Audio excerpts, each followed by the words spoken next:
नमस्कार, आप देख रहे हैं यूनाइटेड जेके और मैं हूं सुरिंदर शर्मा। अदालती या कानूनी मामलों में कई बार ऐसे फैसले आते हैं कि वो अपने आप में अचंभित कर देते हैं, हैरान भी कर देते हैं। और इन फैसलों पर कई बार ये भी चर्चा चलती है कि कानून जो है वो बहुत बार बेबस साबित होता है।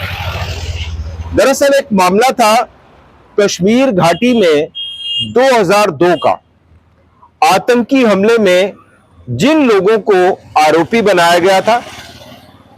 22 साल उस मामले में ट्रायल चला और आज उसी मामले में 3 जो आतंकी आरोपी थे वो बरी हो जाते हैं।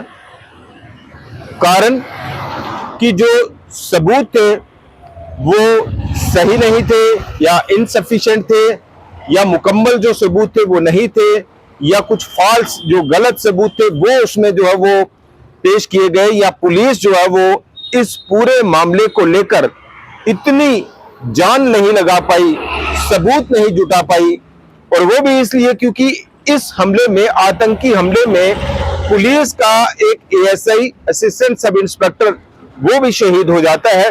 बावजूद इसके सबूत जो है वो मुकम्मल नहीं हुए, पूरे नहीं हुए, इनसफिशिएंट थे या गलत थे।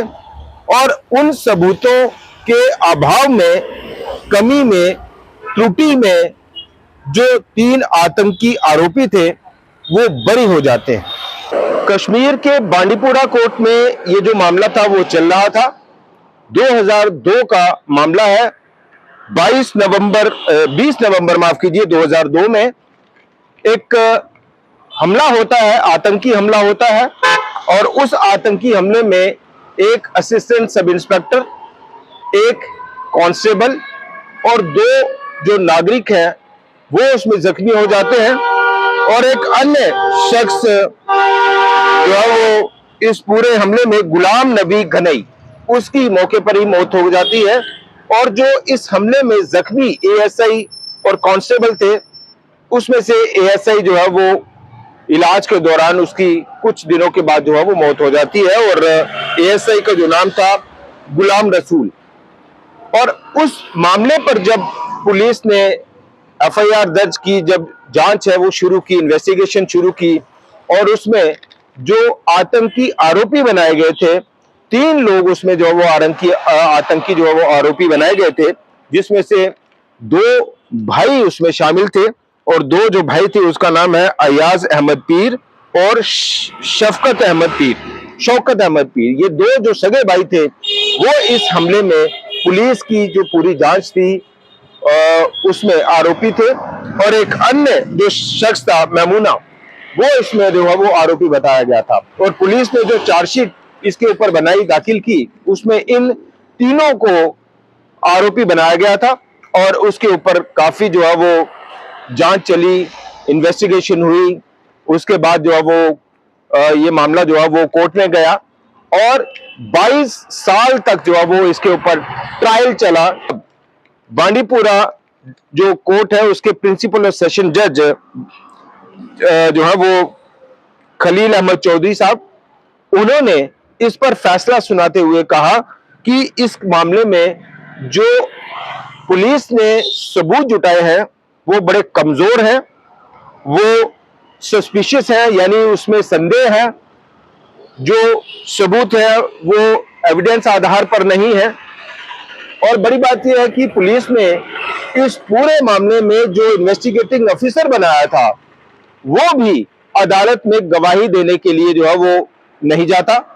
और यहां तक कि जो पुलिस ने इस पूरे मामले में जो पंचनामा दाखिल किया, पंचनामे में जिन लोगों के जो नाम लिखे गए थे उन लोगों ने भी पुलिस द्वारा बनाए गए इस मामले पर जो है वो साथ नहीं दिया, सपोर्ट नहीं किया, और वो अदालत में जो है वो नहीं पहुंचे। तो अभियोजन पक्ष की ओर से, यानी पुलिस की ओर से, इस पूरे मामले को लेकर जो है वो जितनी भी मेहनत की गई, जितनी भी जांच की गई, जो 3 आतंकी आरोपी बनाए गए थे वो इन आधार पर, सबूतों के अभाव के आधार पर, कमजोर सबूतों के आधार पर जो है वो बरी कर दिए गए। और 22 साल के बाद जो है वो इसके ऊपर फैसला आता है। तो ये कई सारे ऐसे जो मामले हैं उनके ऊपर जो है वो कहीं ना कहीं जो इन्वेस्टिगेटिंग पार्ट है उस पर सवाल उठते रहे हैं। हालांकि जो अदालती फैसले होते हैं उसको उसके ऊपर कोई टीका टिप्पणी नहीं कर सकता और हमारी भी कोई उसके ऊपर टीका टिप्पणी नहीं है।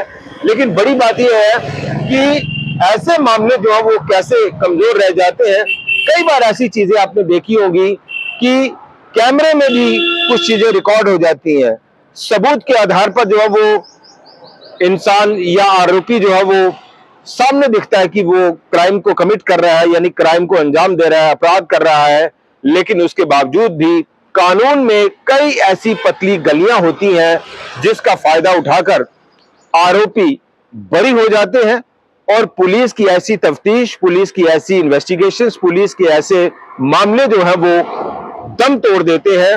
और ये जो मामला है ये उसी तरह का दिखाई दे रहा है कि 22 साल ट्रायल चलने के बाद भी 3 आतंकी आरोपी बरी हो जाते हैं सबूतों के अभाव के आधार में और सबूतों के कमजोर होने के आधार पर। फिलहाल इतना ही। नमस्कार।